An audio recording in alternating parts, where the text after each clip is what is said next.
अरे ये धन्ना भाई, महुआ गांव में तो प्रोग्राम हो रहा बा, और तू हिजा का करता रहो? प्रोग्राम? अरे की आइल बा हो? अरे भाई, गीतकार हरी सरजैया, अरुण गौर और गोरे गांव के बहुत बड़ म्यूजिक मास्टर रवि भैया स्वयं आइल बाटे। अच्छा तो चला देखल जा। मन करे मी कसर में चटनियर पीस दी जवानी राजा जी।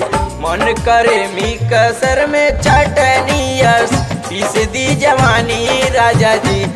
3 साल से तू धैला राजधानी एने जरता जवानी राजा जी। 3 साल से तू धैला राजधानी एने जरता जवानी राजा जी। 3 साल से तू धैला राजधानी एने जरता जवानी राजा जी।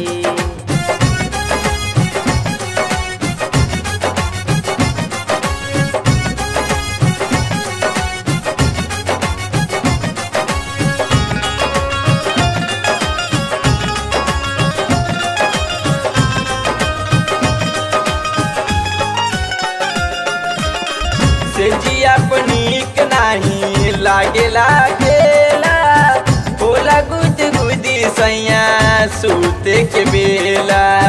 से जी अपनीक नाही लागेला गेला होला गुद गुदी सैया सूते के बेला।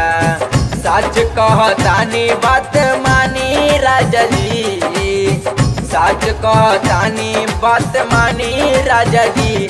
3 साल से तू धैला राजधानी एने जरता जवानी राजा जी।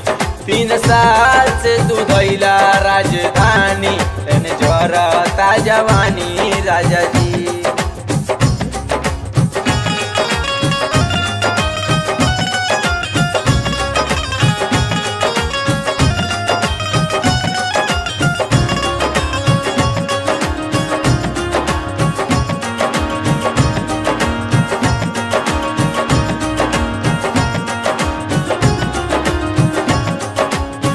राजा हरीश दूत कैला पर जो दिन पे दिन छोट होता हमरो कमीज हो।